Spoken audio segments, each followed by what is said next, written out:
Vice Admiral Alberto Carlos, Chief ng Westcom, Western Command ng Philippine Navy, ng ating military, dyan po sa West Philippine Sea, ay humarap na sa pagdinig ng komite sa Senado kaugnay sa wiretapping issue. Narito po ang kanyang sagot, paliwanag tungkol sa akusasyon sa kanya. Dali pakinggan lang natin dahil mahalaga pong makita nyo at marinig ito. Agreement at the level and magnitude that would bind our two countries for the long term and redefine foreign policy. I am only the commander of the Western Command and not even of the entire West Philippine Sea. As Westcom Commander, I have done my very best to provide for the welfare of Westcom personnel. I did not enter into any secret deals that will compromise the interests of our country. We are on the same team. Let us be united against this false narrative. Our frontliners, those stationed at BRP Sierra Madre, and the whole Western Command team, together with the Philippine Coast Guard and all government agencies involved in our RORE missions, need all the support we can give them. Let us continue to stand by them and give them strength. I have not compromised the country's territorial integrity. I have not given up our sovereign rights and entitlement. I am a soldier for the Filipino, and I remain a loyal servant of the Republic. Maraming salamat po, Mr. Chair. Okay. Thank you, Vice Admiral. Si Admiral Carlos sa Committee on Defense and Security, Peace, Unification and joined din ang sumama rin pala ang Foreign Relation Committee at saka Science and Technology. So pakinggan natin itong gagawing pagtatanong ng ilang mga senador, especially ang chairman ng committee, si Senador Estrada. Carlos? Gutom na? Yeah. So, tingnan naman natin ho yung mga nangyayaring yan. Hindi naman ho talaga maiwasan na yan ay tanungin. Pero alam nyo, doon sa pagtatanong sa kanya, mahaba hong usapan yan eh. Okay? Inamin niya na siya ay nakipag-usap. Ganito ang pagkakakwento niya eh. Nang siya daw ay nasa operation, sakay ng barko, may tumawag sa kanya na isang opisalis ng Chinese Embassy. So kinausap niya. Mga 3 to 5 minutes lang daw yung usapan eh.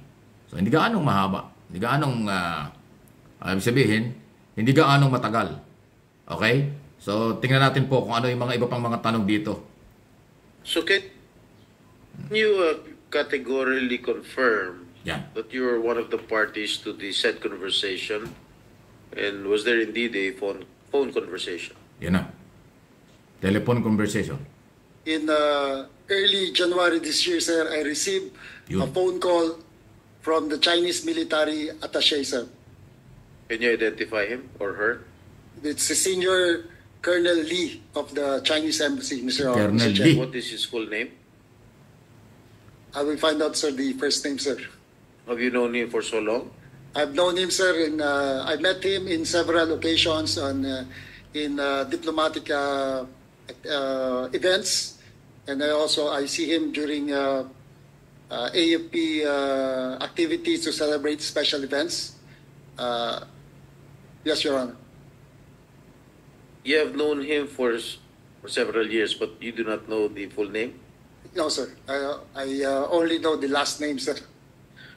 How do you address him? Sir? Colonel Lee, sir. Colonel Lee. Only Colonel Lee? Yes, sir. All right. Colonel Lee ng Chinese When did you Embassy. assume as commander of the Western Command, Westcom? January 2022, Mr. Chair. May you inform the body what are the duties and responsibilities of a Westcom commander? Yes, sir. My duties and responsibilities as Westcom Commander, sir, is to conduct our operations in the West Philippine Sea to ensure our territorial integrity and sovereignty and sovereign rights are safeguarded, Mr. Chair. Okay, since you assumed office, Have you talked to or engaged in any negotiations with any Chinese diplomat or any foreign diplomat for that matter? Negative po, sir. None at all. None at all po, sir. Okay, who was the one who called you during that phone conversation? Was it Mr. Lee? Yes, sir. Yes, Your Honor. I received the phone call, sir. I did not initiate the call. Okay, what did you talk about? We talked about exploring ways to de-escalate or to reduce the tension in the West Philippine Sea, in my area of operations, Mr. Chair. Okay, what is this that came out from the media that there was a new model? Ano ba ibig sabihin nun? What new model are they talking about? We did not discuss the new model. We did not discuss the term common understanding, new model. Were not part of our conversation, Mr. Chair. Okay, what was the gist of your conversation and how many minutes was that conversation? As far as I can remember, Mr. Chair, it lasted for 3 to 5 minutes, and we talked about how to reduce the tension in the West Philippine Sea, particularly during our rotation and resupply mission in Ayungin Shoal. Okay, what was the... Okay, so yung pag-amin po ni Vice Admiral Carlos ng Philippine Navy, yung 3 to 5 minutes na pag-uusap, yan po yung siguro sinasabi ngayon ng Chinese Embassy na kanilang na-record. At yun nga yung ating pinag-usapang ilang araw na posibleng paglabag sa Anti-Wiretapping Law, Republic Act 4200. Kasi bawal po na i-record ang usapan kung walang paalam o hindi po alam ng kausap sa kabilang linya. At yan yung sinasabi na meron new model agreement. Ayan sinasabi ngayon ni Vice Admiral, walang agreement. Wala silang pinag-usapang kasunduan. Kinausap lang niya, tinawagan siya habang siya nasa operation ng ganon 3 to 5 minutes. So ano yun? Kaya kailangan talaga yung Chinese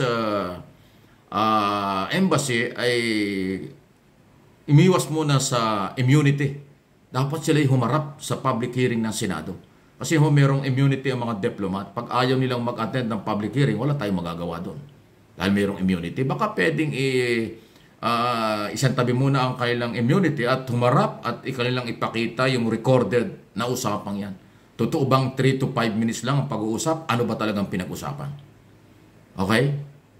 Kasi labag po yan sa karapatan ng Pilipino at ng Filipino official na i-record ng hindi nila alam. Pangalawa, ano nga ba ito?